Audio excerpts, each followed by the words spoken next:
mu si Wave. Yow Ablaye yow lu tax doo dee dégg lu tax mënuloo jël moto nga andil ma xaalis hello Bësal mu fay.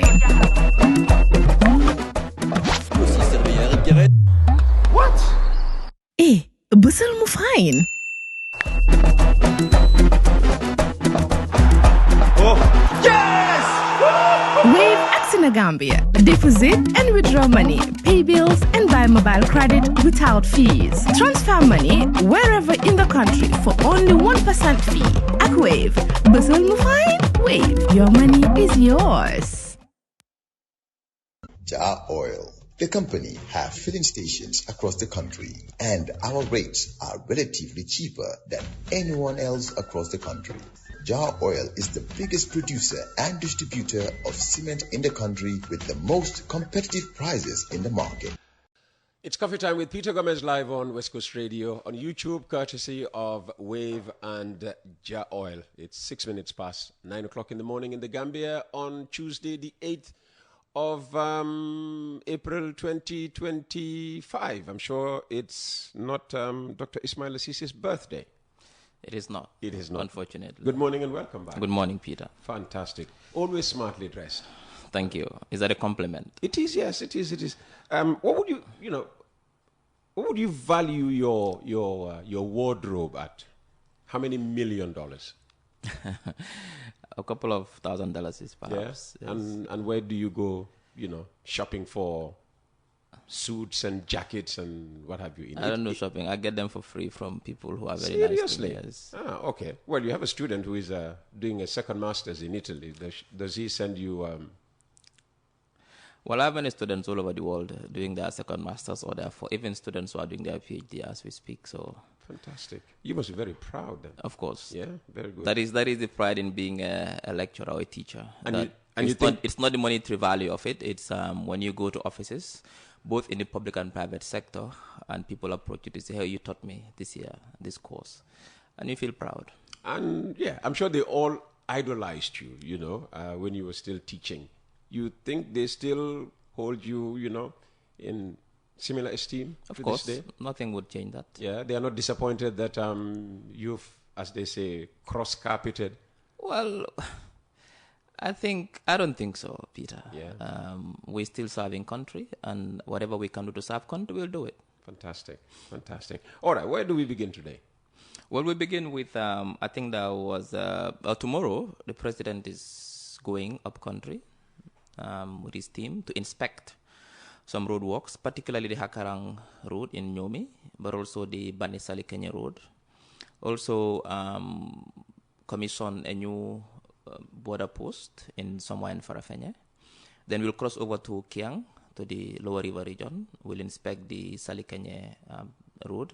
No, not sorry, Salikanye, the Sankandi Road, the new road that goes into Kiang West as well, and also do some road inspections around the Lower River region, and then back to Banjul again. The president believes that the fundamental of any development is road works and is important. Therefore, the president has embarked on building many roads across the country, which is really giving traction to his developmental transformation. Meanwhile, government is being accused of obstructing KMC's efforts to build roads in the municipality. I think that's an unfair characterization. Government is not obstructing anything. Government plans to work with the councils, and the president has made that clear last week when he visited the fire incident venues in Brikama and in Serekunda, the Sandika, saying that he wants to work, that the government wants to work with the council to develop the country. The way our government works in the Gambia is that we have what they call decentralization. Central government can do everything. Therefore, you decentralize and delegate certain functions to councils. Now, if a particular council wants to build roads, you need to follow certain standards, and these standards are regulated by the National Roads Authority. You follow those standards. You cannot just come and build road anyhow. There should be standards across the country. There should be uniformity. So rules must be followed. So in any council cannot just come and say, I'm going to build a road here and then you just build a road. No, this has implications for future road projects. So you need to move services, you need to give certain information to the NRA, they need to get the consultants to supervise it, We just say that follow the rules. We'll help you build the roads. The government will be more than happy to get councils to build roads because this will complement government efforts. All right. Dr. Ismail Ceesay is with us this morning, only up to 9:30 because you have a joint press conference to address. What is this joint press conference all about? Well, actually, recently we've seen demolition exercises taking place in Salaji layout by the physical planning.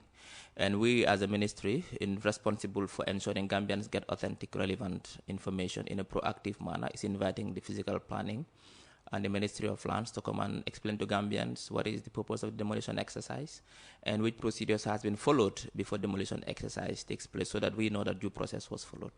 All geared towards ensuring transparency in the process. All right. It's just to give out information, not to respond to heavy criticism about the demolition.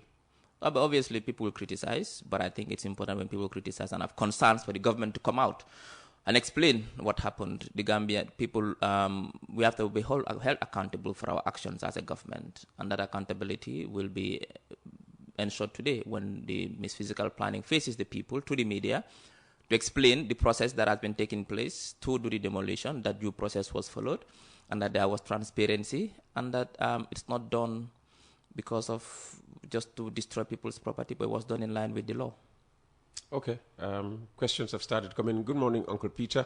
Could you please ask the Honorable Minister what the government plans to do about the alarming rise in the number of beggars, particularly the young ones, and the presence of gypsies on our streets and highways? Thank you, and have a nice day.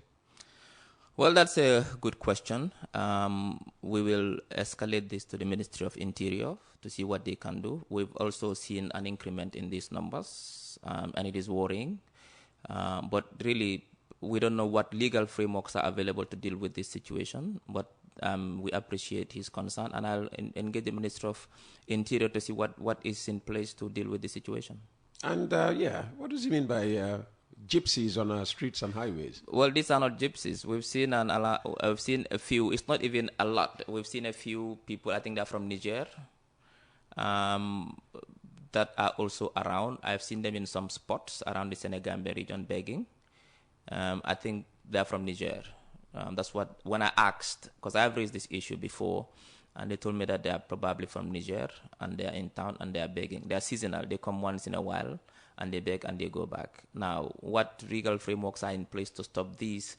Because when you try to also deport them, they always come back again. I know it's a challenge, but we'll discuss as a government to see what we can do to ensure that these things are prohibited. When you say you raised it where and with whom? Well, I raised it with a few cabinet ministers, particularly Minister of Interior at some point, to say, hey, I've seen that these, and they can be a bit aggressive as well when they beg. They can hold your hand and really, yeah, I mean, they can knock at your window, and I've seen them. But I think the ministry is doing something about it. Have they done that to you? Yes, of course. Around the Senegambia area, they rose and they want to beg forcefully. That's why I raised the issue. What are we doing about this? And I was told that they are from Niger and they are seasonal, and sometimes it's challenging to deal with them because when you hold them, when you arrest them, on what grounds, you need to also take care of them, you need to feed them, and if you deport, they always come back. So I think the Ministry of Interior is looking into this to see a permanent solution for this. That is their domain, and that is what they should do, and I think they're working on it. I trust the minister is aware, and he's a very proactive minister, and I think he'll take necessary action, appropriate action to deal with the situation. Speaking of ministers, you were supposed to find out how Trump's tariffs will affect us. Yes, I spoke with the Minister of Trade as well, and some other, I discussed with other few people who have an understanding of the situation. Gambia is a beneficiary of the AGOA. This is a free trade that Gambian goods to the U.S. are duty-free. Few countries are beneficiaries. Now, because of this, current trade volume between the Gambia and the U.S., based on statistics that we have, is about $82 million, not that much compared to other countries. Now, there's a trade imbalance of almost $78 million because imports to Gambia accounts for $80 million, and exports is about $2 million. So it means that we export $2 million to the U.S., while the U.S. imports $80 million to the Gambia equivalent. It means that there's a trade surplus in favor of the U.S. of over $78 million. Now, the 10% reciprocal tariffs imposed on the Gambia doesn't have any serious overall negative impact on trade between the US and the Gambia insofar as exports are concerned, but it will affect slightly those commodities that are exported to the US.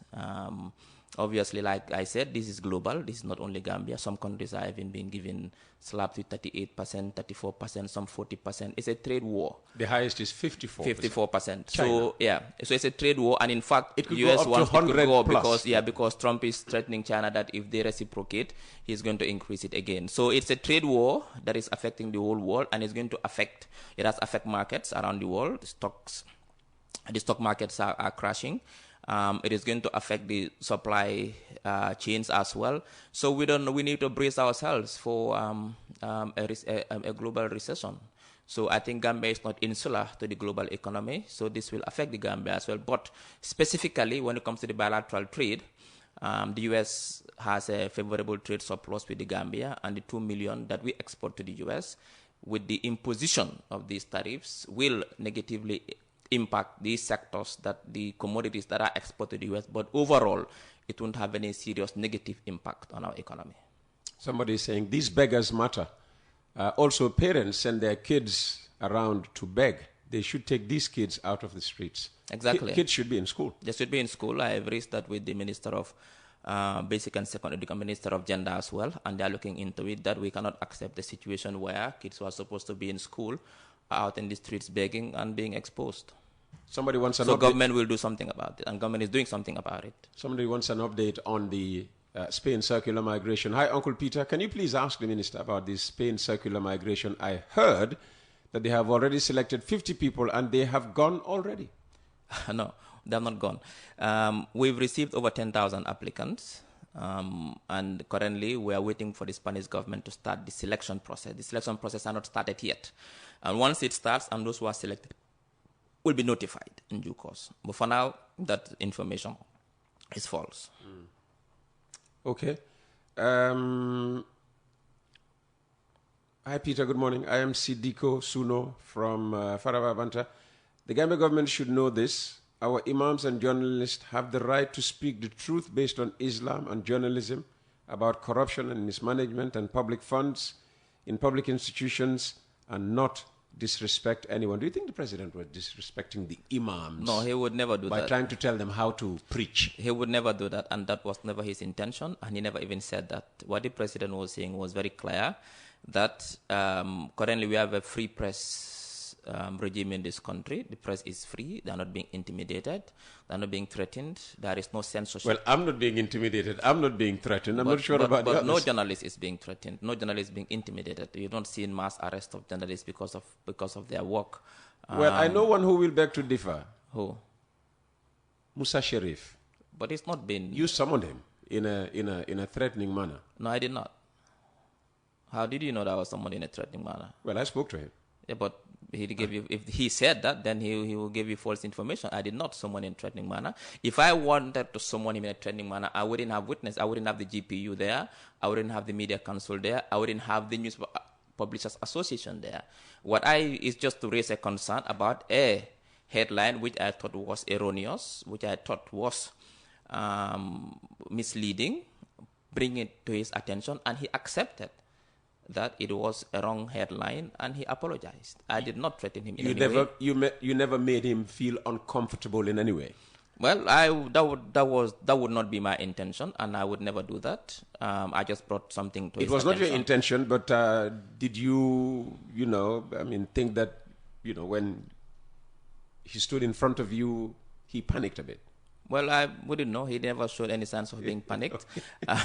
What I can say is that we have a right to raise issues that we have a concern with when it comes to reporting, when we think it is misleading or erroneous as a government. Now, what is important is that there is no case of censorship in this country.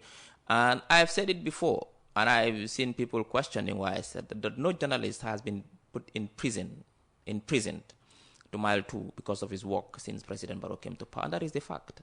Yes, journalists have been called for questioning, to answer questions for particular headlines, yes, but no journalist in this country under the leadership of His Excellency the President has been taken to mile 2 for doing his or her job. It doesn't happen. It has not happened, and it will not happen. So what I'm trying to tell you is that the President has a right to raise concerns when he thinks That see, let's be fair, Peter. When journalists see, they have a right to criticize the president for his actions or inactions or his statements. So the president doesn't have any right now to raise concerns about the way journalists do their work. He has a right to do it. He's a citizen. Now, if the Imams has a right to criticize the president in a manner which, in fact, can be so harsh sometimes, he has a right also to raise concerns in the way they preach. We said it's democracy, free speech. So you want to censor the president, but you want the president to speak his mind. I think that is unfair. He has a right to raise concerns that some Imams, he didn't even mention all Imams, some Imams use their pulpit to sow discord in this country in the manner in which they preach. Now, we rely on people who have a huge platform to preach peace in this country. Even if where you see the government is not functioning properly, where you see that's the way you package your message in a manner in which you can drive your point home at the same time maintaining the peace. But the way some Imams do it, and these are a few of them, they do it in a manner in which they want to just create disaffection among the population, and which the president has a right to raise as a leader of this country, whose sole responsibility is to ensure stability and peace in this country. No, so I agree entirely. The president has a right to express his opinion about anything and anybody. Of course. But I wasn't there. And I've seen recently that... I wasn't there. Yeah? Did he suggest that if this continued, there was going to be action? That's where the problem No, he never comes. said that. He never said that. He said, in fact, we are lucky in the Gambia. That's what he said. I'll quote him. He said, we are lucky in the Gambia that Imams, their khutbahs are not controlled. And he gave example. There are other countries where Imams' khutbahs are controlled. In some other countries, that is a fact. Imams will have to submit their khutbahs to an agency to vet before they go onto the pulpit to do it. But in Gambia, it's free. So he just pointed it out with no intention ever to subject Imams in this country to those same conditions. Peter, we've had His Excellency as president for almost 8 years. Give me a yes or no. Yes, I can tell you with certainty. With no intention He of had no ever intention, subjecting and them he would never to the have same an conditions. intention. Look, Peter, we've been having this. The president has been in with us for 8 years. We know now the kind It doesn't of mean that person he cannot change tomorrow. No, I mean, listen, you see, Peter, Jigo, 8 years, Dokumananoba. We've seen the president is not that type of player. He doesn't have the temperament. He doesn't have the intention. But some people believe he does have. No, he doesn't. No, he does have dictatorial tendencies. No way, Peter. Listen, I've worked with him very closely, and I know I can guarantee you. For how long? Only from last year. No, but I can guarantee you, even before I started working with him, he never had dictatorial tendencies. Do for saying it, Bobo. No, he will. With all that you said about him in the past. I never called him a dictator. But anyway, I wouldn't go back to that. But it's not important. What is important is that the president, His Excellency Adama Barrow, is not the type who would transform himself into a dictator. He would never censor Imams or the press. That is not in his nature. And he believes in democracy. He's a Democrat. And he wouldn't do anything to destroy his legacy. He would want to, in fact, instead consolidate his legacy in someone who promotes democracy in this country. He would never do that. And I think people misunderstood him. What he was saying is that in the Gambia, at least we are lucky that the Imams are not censored, that in other countries, Imams are censored, but his intention is never to bring that to the Gambia. He would never do that. Clarify that. I can guarantee the people. Clarify this offer of payment to the Imam Ratib, which is specific, and to Christian bishops for me. Hamad Ba promised that there will be salaries now for the Imam Ratib, or proposed salaries for the Imam Ratibs. Not Imam Ratibs. I think it's the Imam Ratib. The Imam Ratib of Banjul. I think it's not a salary or like an allowance, like a support. And bishops. Like a support. No, and I think it's only the head of the... they rotate. Christian. Yeah, that's what I'm saying. They rotate because I can't see the bishop of the Catholic Church. It's a support. Accepting it's some form of support because obviously, Peter, whenever there's a social event, Imams or the bishop will go. They'll go to funerals. They'll go to christenings. They'll go to weddings. They'll go to all forms of social events. And when they go, they have to pay for fuel. They use their own money. It's a form of support to them, at least like an allowance to support. Yes, and also the head of the Christian Council. Well, we take care of our Catholic of the Catholic. That's bishop. what I'm saying. But it's not like you can. I mean, it's just a form of support. It's a courtesy. And I think it is it is in order for the president. That's very magnanimous of him. I think we need to commend him for that, to think that, look, these people are people who are sacrificing their lives. They don't get any pay for this. Just as to augment whatever they have to support them. I think people should celebrate that. It's not in any way intended to silence them or to kind of make them keep quiet. No, these are people who are. I know the Imam Ratib. Nobody can pay him to keep quiet. Whenever he wants to say something, he'll say it. And you can't buy his loyalty. No, you cannot, man. You cannot. I mean, people see. Let's not always see things from a negative point of view.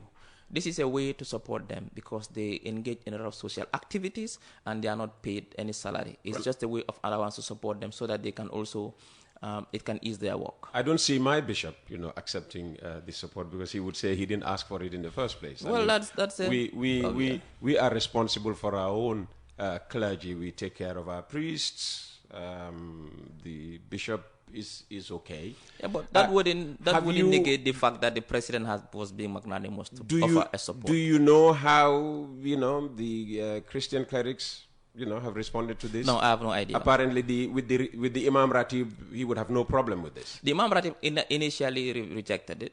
Oh, he rejected it. He rejected it initially. In fact, he rejected it, and then he thought that if I reject it, even though I don't need it, the one who's going to replace me might need it. But he initially rejected it. Which is a good thing to do. Very good thing. Let them just stay where they are. Yes. Because, So let's go back to the messages. If I can put this phone on. Today you don't seem to have anything to talk about. Somebody said, I spoke to the beggars myself and they said they are from Mali, so I guess they are Tuaregs. Well, yes, that's possible. Someone told me they're from Nigeria. I don't know. I know they are from that end. I wouldn't know their nationality. Mali could be possible, but I know that they're in town, a few of them. They're not that much though. They're just in few certain locations. I've seen them, but they're not like ubiquitous as we would think.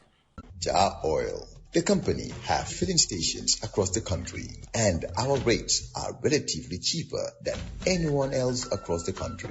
Jar Oil is the biggest producer and distributor of cement in the country with the most competitive prices in the market.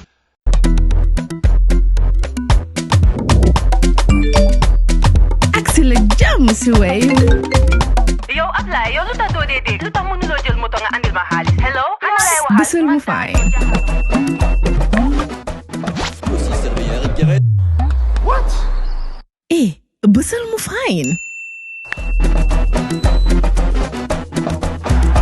Oh, yes! Wave in Gambia. Deposit and withdraw money, pay bills and buy mobile credit without fees. Transfer money wherever in the country for only 1% fee. At Wave, Busel mu fine? Wave, your money is yours. Good morning, Peter. Kindly ask the minister for an update on the ferry that was said to resume months ago because people are suffering at the Banjul-Bara crossing point. Canada is almost done. It's been, it's now on the water. I think there are 1 or 2 spare parts they're waiting for. The information I got from the Minister of Works is that it will be in service before the end of April. That is the information I got. All right. Please, Honorable Dr. Ceesay, explain the demolition at Salaji.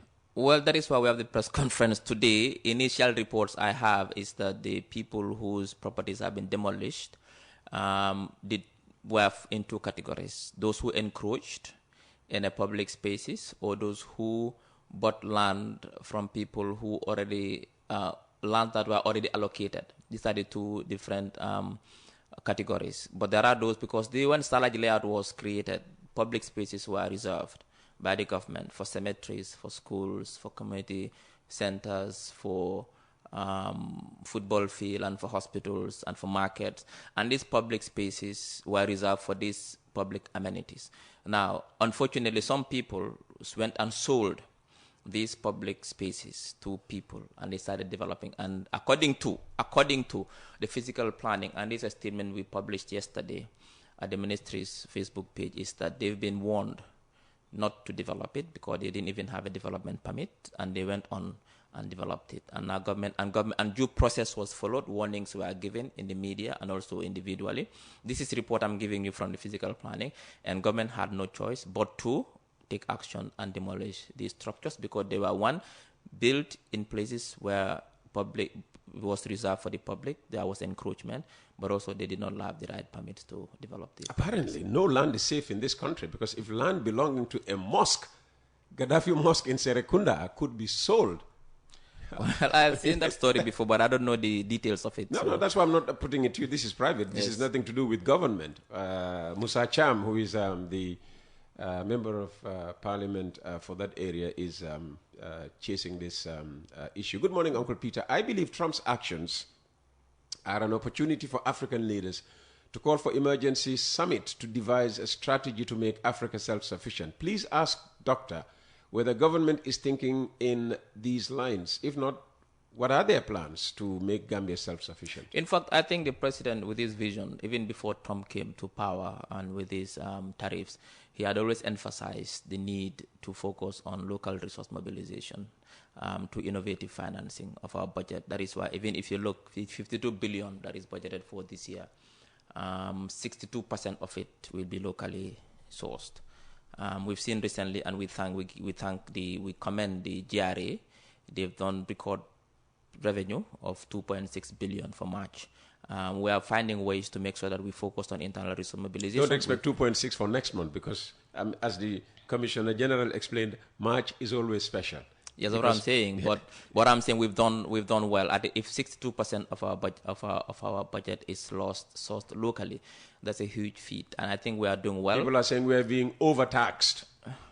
Well, I don't think so. I think Gambia is one of those countries where we also do a lot of subsidies in the energy sector, subsidies in the fuel sector, subsidies in fuel agriculture. Prices have been very stable. That's what I'm saying, because of subsidies, and we've done well subsidies in essential commodities, subsidies in agriculture, subsidies in fertilizers. We've done a lot of work. I think, yes, cannot be complacent as a government, but I think we've done significantly well insofar as economy is concerned, considering distressing global economy around the world. Most countries are struggling.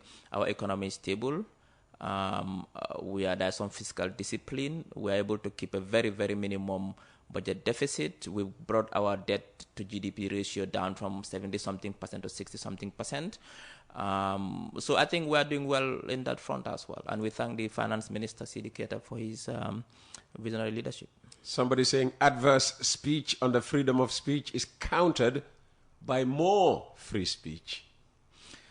Well, I don't know what that means. Perhaps I can be educated on that. What I can guarantee you is that today in the Gambia, Peter, the level of free speech that is taking place in this country is unprecedented. Gambians are enjoying today to speak freely whatever they want to say, to the extent that sometimes they even cross the red line. But, it's a democracy. People are free to speak their mind.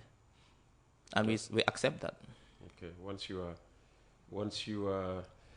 the Gambia is a secular state. Please ask the minister if this does not run contrary to that constitutional provision. Well, secularism can have different meanings. The secularism practice in the US is different from the secularism practice in the UK, different from what is practiced in France, different from what is practiced in the Gambia, different from what is practiced in Turkey. In the US, there is total separation of religion from the state, total separation. In the UK, there is some recognition of religion. That's a state religion, even though it's a secular state. Now, in the Gambia, our secularism is based on creating equal opportunities for all religions. There is no total divorce between the state and religion. No, it doesn't exist. What exists is that the state will recognize all religions and give them equal opportunities. That is the kind of secularism we have in Gambia.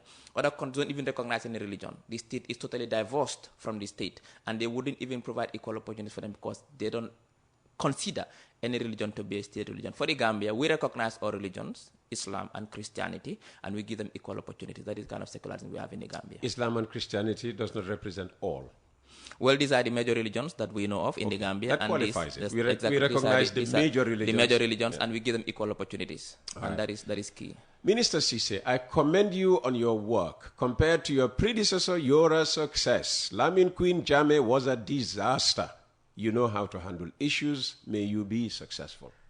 Well, thank you. Don't you consider yourself already successful? Well, I think I'm not complacent. I think there is still much more work to do. My job is to make sure that every Gambian get access to information so they are informed and they can make informed decisions. We want to promote transparency and accountability in government, and my role is to ensure that I bridge the gap between the public and the government to ensure that the public knows what the government is doing on a daily basis, and they can hold us accountable, but also for the government to know what the public is thinking, their challenges, their concerns, but also their aspirations. And I take this to government. That is why most of my programs, I do open lines, I listen, I get feedback, and I take it to government. And I think this is key. Somebody latching on one of your answers here. Good morning, Uncle Peter. How can a whole nation deport someone and that person is able to enter the country again? How safe are we? Our borders are porous. We know that. Is that saying we are not safe? No, it's not about that. Our borders are very porous, and sometimes these people find ways to enter the country, and everybody knows that. We cannot police our entire territorial space, our borders, 24 hours. Are you suggesting we're too big then? Not that. No country. We're thinking we're a tiny country. Yeah, but Peter, no country in the world is able to border, even the U.S., as big as it is. That's a massive That's country. what I'm saying. There are people who, how many migrants cross from Nicaragua through Mexico to the That's U.S. understandable. They're too big. It's not about the size. It's about the resources you expend in security. With all the resources they expend in security, still there are leakages. What we are saying is that our borders are porous, and we have artificial borders, and this is a colonial legacy. All countries in Africa have artificial borders which are very porous, and it's difficult to police these borders. And sometimes they enter without using the normal acceptable routes. It's difficult to police our borders, and sometimes they enter. But I think the immigration is doing a very good job in ensuring that all those who are coming into this country are accounted for. Hi, Peter. It's not only the beggars from Mali, but also those who are overfishing in our rivers. There should be control on immigration in our country. Well, is it immigration or overfishing? Which? Overfishing. Overfishing. As a result of laxed immigration controls. Well, I don't think it's the job of immigration to police fishing. Obviously, that is the job of the Navy. The Navy is responsible because every country has three. You can't borders. see the connection. If you cut down immigration, that then you will, take care of foreigners veering into other sectors of the economy. That seems to be the logic. When he says overfishing, I would think the marine exploit of our marine resources, and this one is policed in a different way. The immigration is responsible for our air and land borders in most cases. When it comes to our marine resources, it is mostly policed by the Navy. And I think they're doing a fantastic job. Recently, we've not had any. We used to have issues on that, but recently I think we've done quite well. They've reduced the number of licenses given to these big fishing trawlers. They've reduced significantly, leading to a loss of revenue for the Gambia government. But we need to make sure that we protect our marine resources for future generations. That is the thinking within government. And the Navy has been equipped well enough to be able to police our marine resources and our territorial and our exclusive economic zone. So they are doing a very good job in that. So I don't see any case of overfishing as we speak. All countries are struggling with depletion of marine resources because the population is growing, and the more the population grows, we'll need to eat more food, and that means that we need to do more fishing. But I think we are doing quite well in terms of protecting our marine resources. Good morning. Is it true that the price of rice is expected to drop after the Indians lifted their ban on export of rice?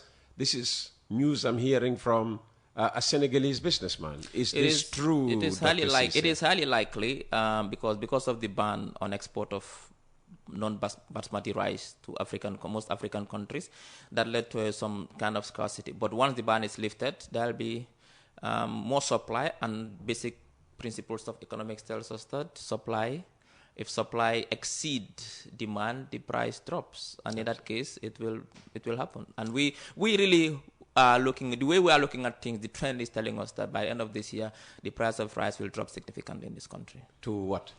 I'm not sure. I cannot say the figures, but I can tell you that with JA producing a lot of rice, and very soon they'll harvest, and the Maruo farms, another intervention we've done in the rice production in the Gambia, by the end of this year, the price of rice wouldn't be an issue in this country. We'll talk about other issues, but not rice. Right? The price of rice will drop significantly in this country. Uncle Peter, please ask the minister whether the government is thinking of reducing the price of electricity, as is about to happen in Senegal. Yes, that depends. What we are doing now is that if the price of electricity in Senegal goes down and we are sourcing electricity from Senegal the price in the Gambia has naturally also to go down. Not necessarily. Yes. No. Yes. No, I can tell you why I say that. Why? If Senegal sells electricity across the border, that's a different price. Now, Senegal can be able to reduce their price for consumers by subsidizing the price. It doesn't mean that they're going to subsidize our own price that they sell to Gambia. For example, Gambia today, if we have enough electricity and we supply, let's say, Guinea-Bissau, that's a special price. But then again, we can subsidize for our citizens in this country just to ease the economic pain on them. So it doesn't mean these are two different things. What the Senegalese energy producer sells to the Senegalese, it could be a subsidy that will reduce the price in Senegal, but it doesn't mean that the wholesale price they sell to Gambia will be the same. But what I can tell you is that with the different energy sources that we are working on now, from Guinea-Conakry, but also the 50 megawatt, which we are building in Soma very soon, and we'll scale that 150 megawatts, and the Jambur plant, very soon, I think we'll have enough electricity to ensure that at least the price will go down. I think they're working on that. Can you remember ever saying my arrest is a wake-up call for Gambians? Somebody just dug up an old article from February 2nd, my birthday of all days, February 2nd, 2018. A lecturer at the University of the Gambia who was Wednesday evening questioned and detained by the police has said that his experience is a wake-up call to all Gambians that the country could easily sleepwalk back into another dictatorship. Well, we're in March 2025. No, you said you never used the word dictatorship to describe... No, it's two different things. Calling the president a dictator is different from the country can sleepwalk. These are two different... But I wouldn't go back into that. What I'm saying is that... He's head of the country at the time. No. When we talk about dictatorship, who is the dictator? Yahya Jammeh for the past 22 years. So if we're talking about dictatorship coming back, who is the likely dictator? Only one person, Adama Barrow. President Adama Barrow will never be a dictator. And he doesn't have that temperament and those tendencies. I can guarantee you. We're taking you back 7 years. Well, we're 7 years ahead, and now he doesn't have those tendencies. This one says, you can see these people even if you are blind. I mean, this is the guy who talked about overfishing. And these beggars. The beggars you don't have a problem with. You see, you are advertising free on the program by displaying somebody's logo. The bill for that will be sent to your ministry. I apologize. I apologize. Yeah? So yeah, somebody insisting. Listen, what we are saying is not like, you have to make an effort to see that these people are overfishing in our waters. They are all over harassing us. For arms. Basically, these people who are begging and overfishing in our But these are two different things, the begging and overfishing. I don't see the connection there.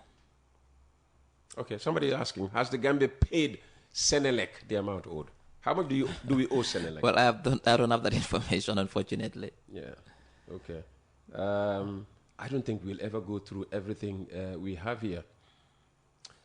Good morning, Mr. Gomez. Ask your guest about the $30 million with Sekou Dramé and $30 million that Yoro Jallow gave to the First Lady because the staff of GPF staff have no allowance, benefits, they live hand to mouth.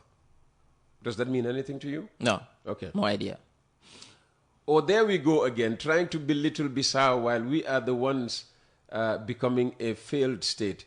Our electricity is sourced from Turkey and Senegal. What are we doing independently?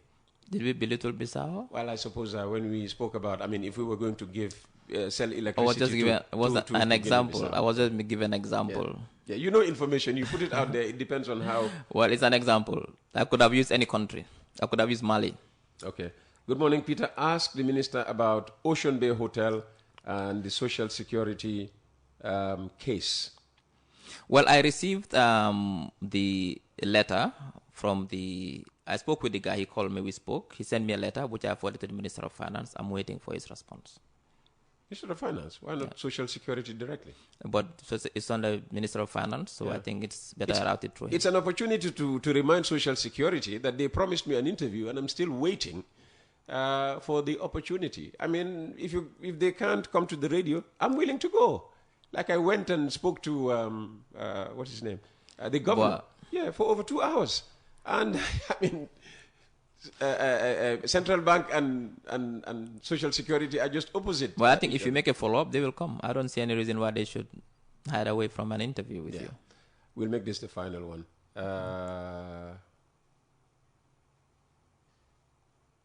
There was an earlier text message that before the killing in Yundum, the stabbing in Yundum, for which somebody has been arrested, there was an earlier one to suggest that, the crime rate in Yundum really needs to be, looked at and taken seriously.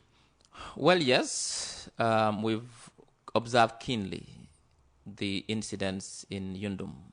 There are 2 incidents there. We've also, so you knew about both. So what happened to the previous one, the earlier one before the one that is, all well, over I think both culprits have been arrested, both of them, and these are issues of domestic violence. These are issues of they are not symbolic of the entire security situation.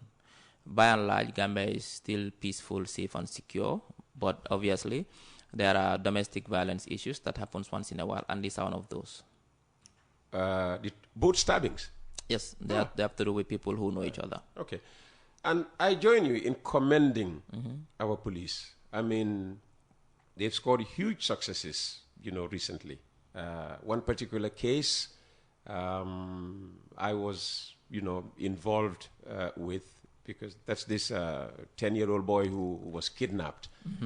I had an interest in it, and I was assured all along that don't worry, we'll get to the bottom of this problem, and this boy, if he's alive and in this country, we'll get him, and he was eventually got. So kudos to the police. No, the police are doing a fantastic job. I think we need to commend them for that. Well done. I think his leadership is exemplary. He's doing a very good job.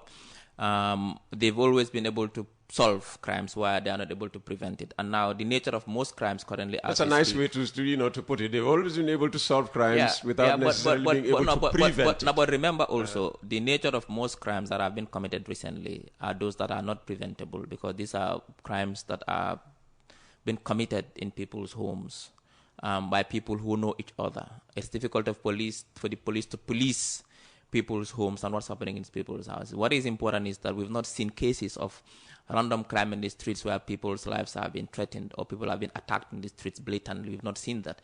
And also we commend the police for, with a spate of robberies, we've seen that almost all banks have now got beefed up security with paramilitary, armed paramilitary at the banks now to prevent future bank robberies as well. We've seen also that... It's costing every bank $30,000 per month. Well, security is expensive.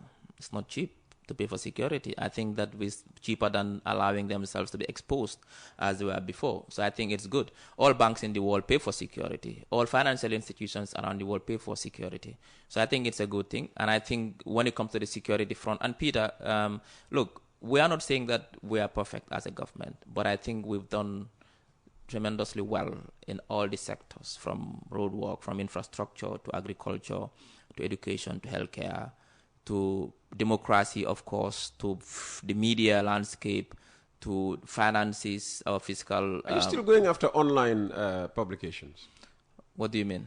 Well, last week you said you were formulating regulation. Yeah, we're not going after online. What we want to do is to ensure that all those who are in the business of providing media services to the public, there are standards to follow, just like how the print media is following standards, just like how the radios are following standards and the TVs. All those who are in the business of providing certain services must follow certain standards. That's standard all over the world. Otherwise, there'll be anarchy. Anybody can just do whatever they want to do. You like this word, anarchy. It won't come from the media, I can assure you. No, but what I'm saying is that if you have a city where there is no regulation in any sector, there's a problem. People can't just do whatever they want to do. Someone can just sit in their home and say, Ismail Media Online, and start going after Peter and destroying your character in a manner in which is even false. I mean, where's the accountability there? People should be held accountable for their actions. All institutions that offer services to the people must be held accountable for their actions. So what we are trying to just say is that there should be standards in place. This could be non-legislative standards, but there should be standards that everybody who is in the business of media that you can follow. If you don't have anything to hide and you know that you have an editorial policy which is in line with the law, I don't see anybody why should fear that kind of regulation. For me, I think they should even welcome it, because we are putting standards to also bring fair competition, because you are competing with people in providing services to the people, but they are not regulated. There are no implications for their actions, but there are implications for your actions. So how can you compete with them? We want to just create a fair landscape, a fair competition landscape, but also to make sure there are standards that we follow in this country. All countries must have standards in every sector. This is what makes the country move. You have a busy day ahead of you, Dr. Ceesay. Thank you very much for your time this morning. You have only 10 minutes now to prepare for your press conference at the Sadauda Kairaba Jawara International Conference Center. Good luck. I thought you were going to come. If I can finish by 10 o'clock, which is not possible, because up next is my conversation with the governor of the Central Bank of the Gambia, Mr.